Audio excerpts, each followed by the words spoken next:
Welcome to చతుర్యుగ facts. అక్కా తమ్ముళ్ళు అన్నా చెల్లెల మధ్య ఉన్న బంధాన్ని, ఆప్యాయతను మరింత పటిష్టం చేసే ఈ పండుగ విశిష్టత ఏమిటి? దీని వెనుక ఉన్న పౌరాణిక కథలేమిటో ఈ వీడియోలో స్పష్టంగా తెలుసుకుందాం. వీడియోను చివరి వరకు తప్పకుండా చూసి నచ్చితేనే సబ్స్క్రైబ్ చేసుకోండి. సంస్కృతంలో రక్ష అంటే కాపాడడం, సంరక్షించడం. బంధన్ అంటే కట్టడం, ముడివేయడం. రక్షణ కోసం వేసే పవిత్రమైన ముడి అని అర్థం. రాఖీ అంటే కేవలం చేతికి కట్టే ఒక దారం మాత్రమే కాదు, అది ప్రేమ, ఆప్యాయత, రక్షణల కలయిక. ఈ పవిత్రమైన రోజున సోదరీమణులు తమ అన్నదమ్ముల క్షేమాన్ని కోరుకుంటూ రాఖీ కడితే, నీకు ఏ కష్టం వచ్చినా నేనున్నానంటూ సోదరులు ఇచ్చే అభయమే ఈ రక్షాబంధన్. ప్రేమానురాగాలకు, తోడబుట్టిన బంధానికి ప్రతీకగా నిలిచే ఏకైక పండుగ రక్షాబంధన్. రాఖీ కట్టే ఆచారం ఇప్పటిది కాదు, ద్వాపర యుగం, త్రేతాయుగం నుంచే ఉంది. మరి మన పురాణాలు చెబుతున్న ఆ ఆసక్తికరమైన కథలేంటో ఇప్పుడు తెలుసుకుందాం. పురాణాల ప్రకారం ఒకసారి శ్రీకృష్ణుడు శిశుపాలుడిని వధించే క్రమంలో ఆయన చూపుడు వేలికి గాయమై రక్తం వస్తుంది. అది చూసిన ద్రౌపది తను కట్టుకున్న పట్టు చీర కొంగును చింపి కృష్ణుడి వేలికి కడుతుంది. ఆమె చూపిన ఆప్యాయతకు మురిసిపోయిన శ్రీకృష్ణుడు, నీకు ఏ కష్టం వచ్చినా నేను అండగా ఉంటాను అని ద్రౌపదికి అభయమిస్తాడు. ఆ తర్వాత కురుసభలో ద్రౌపది వస్త్రాపహరణం సమయంలో శ్రీకృష్ణుడే అక్షయ వస్త్రాలు ప్రసాదించి ఆమె మానాన్ని, గౌరవాన్ని రక్షిస్తాడు.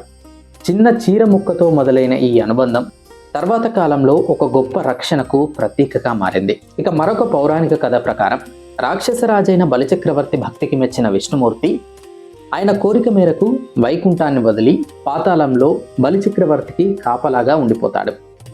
తన భర్త విష్ణుమూర్తి వైకుంఠానికి తిరిగి రాకపోవడంతో లక్ష్మీదేవి బాధపడి నారదముని సలహాతో లక్ష్మీదేవి ఒక సాధారణ మహిళ రూపంలో పాతాళానికి వెళ్తుంది. శ్రావణ పౌర్ణమి రోజున బలిచక్రవర్తికి రక్షణ దారాన్ని కట్టి ఆయనను తన సోదరుడిగా భావిస్తుంది. బలిచక్రవర్తి సంతోషించి ఏం కావాలో కోరుకో చెల్లెమ్మ అనగా లక్ష్మీదేవి తన నిజరూపాన్ని చూపి విష్ణుమూర్తిని వైకుంఠానికి పంపమని కోరుతుంది.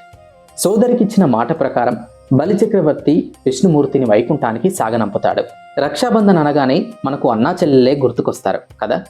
కానీ మన పురాణాల ప్రకారం చరిత్రలో మొదటి రాఖీ ఒక భార్య తన భర్తకు కట్టింది. వినడానికి ఆశ్చర్యంగా ఉన్న ఆ ఆసక్తికరమైన కథ ఏంటో ఇప్పుడు చూద్దాం. భవిష్య పురాణం ప్రకారం దేవతలకు, రాక్షసులకు మధ్య ఘోరమైన యుద్ధం జరుగుతున్నప్పుడు దేవతల రాజైన ఇంద్రుడు ఓడిపోయే పరిస్థితి వస్తుంది. అప్పుడు ఇంద్రుడి భార్య అయిన సచీదేవి ఒక పవిత్రమైన మంత్రించిన దారాన్ని ఇంద్రుడి చేతికి కడుతుంది. ఆ రక్షణ దారం యొక్క శక్తి వల్ల ఇంద్రుడు యుద్ధంలో రాక్షసులను ఓడించి విజయం సాధిస్తాడు. అంటే మొదట్లో రక్షాబంధన్ కేవలం అన్నా చెల్లెల మధ్యే కాకుండా ప్రియమైన వారి క్షేమాన్ని, విజయాన్ని కోరుతూ కట్టే ఒక దివ్యమైన రక్షణ కవచంగా ఉండేదని ఈ కథ ద్వారా తెలుస్తోంది. ఇక ఈ కథలలోని ప్రధాన సందేశం ఏమిటంటే, ప్రేమతో, ఆప్యాయతతో కట్టిన రక్షాసూత్రం ఒక పవిత్రమైన బంధానికి ప్రతీకగా నిలుస్తుంది. అవసరమైన సమయంలో ఒకరికొకరు అండగా నిలవాలనే బాధ్యతను ఇది గుర్తు చేస్తుంది. ఇది రక్షాబంధన్ యొక్క విశిష్టత, పౌరాణిక కథలు. వీడియో నచ్చితే తప్పకుండా లైక్ చేయండి, సబ్స్క్రైబ్ చేసుకోండి. Thanks for watching. This is Prashanth Chintala signing of.